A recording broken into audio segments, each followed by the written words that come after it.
Let's get to the broader averages here. Stocks are wavering on the back of fresh labor data. You can see recovering a bit from their earlier lows, but this comes as investors are actually flocking to safety. We're seeing a move over to defensive corners of the market as the data from this morning is raising questions about the health of this economy. For more on this, we want to bring in Liz Young-Thomas. She's SoFi's head of investment strategy. Liz, it's always a pleasure to speak with you. I'm curious your take on the market's reaction to the macro data that we got this morning. We are seeing stocks recovering, but it's a different move than we've gotten used to over the past couple of years. We're seeing the S&P equal weight as an outperformer today. What is that telling you?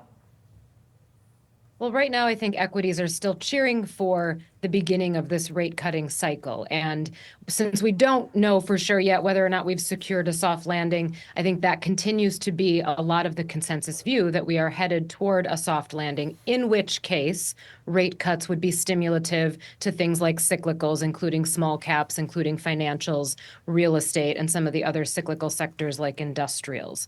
But because we don't have that determination yet, and I think it would be premature to assume that we have secured a soft landing, you still want to be able to have exposure in the portfolio to things that tend to do well during a steepening yield curve environment, a falling dollar environment, and that will protect in times of stress, given all of the news that we're still going to have through the rest of September. Does that lead you as well to gold and some of the commodities that Goldman Sachs was even calling out this week that we just mentioned a moment ago, talking about added support from the imminent Fed rate cuts could support their long-term, or at least their near-term long, being gold?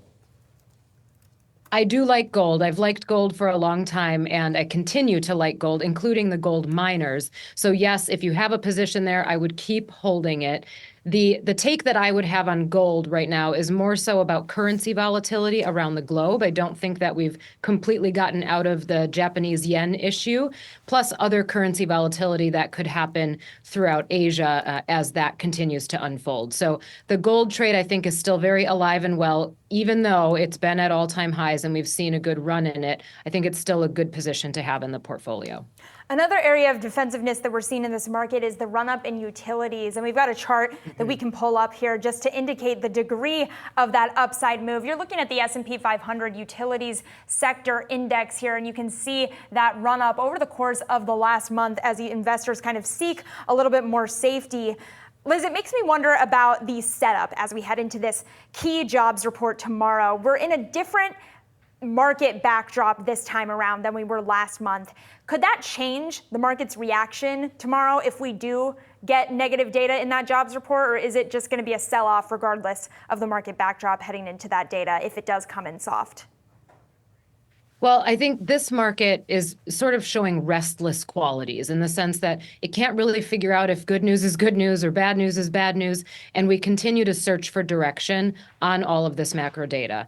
I think if tomorrow's data comes in cool or soft compared to expectations, there will be a negative reaction in the market and likely further selling in a lot of those mega cap names that have led us up to this point. Now, talking about utilities specifically, it's been a little bit more of a mixed bag on what's driving utilities. So it's not just a purely defensive play, at least in my opinion, right now. It's been also a beneficiary of some of this AI trade as companies will need more power generation. So there's an element of that utilities trade that has been buoyed also by the AI enthusiasm. When you look at a sector like consumer staples, which is also traditionally defensive, that is too at a really high level. And when you look at things that indicate whether it's overbought or oversold, it's in a pretty clearly overbought territory right now, but it has been for a couple weeks and it continues to rise. So one of the things that's important as we enter the fall season and as we embark on the first cutting cycle in a very long time is you want to think about the sectors that tend to do well in that environment. And those sectors are utilities, staples, healthcare, initially financials and real estate. But if the macro data continues to slow, you will see financials and real estate slow down as things cool off in the economy. Liz, as you're listening into some of the earnings calls over the course of this season, I mean, it sounds like, even though the recession mentions are lower, it sounds like a lot of executives are still trying to deploy what you've told us about before in cost discipline. Where do you believe that'll continue to show up in this environment right now from even the largest mega cap tech names that still have cash to toss around? Sure. So we've seen a tone shift, which has been interesting in the market, where earlier in the year and last year, companies were getting rewarded for throwing a lot of CapEx money at AI. And now investors are getting more discerning about what they'll accept in CapEx from AI without more of an ROI proof of where the profit is going to come from. So there's been a little bit more scrutiny on that. Generally speaking, companies are still doing well. Earnings have still been strong and stable. So yes, I think cost control is important, partly because investors also want to see cost control and have been rewarding stock prices accordingly.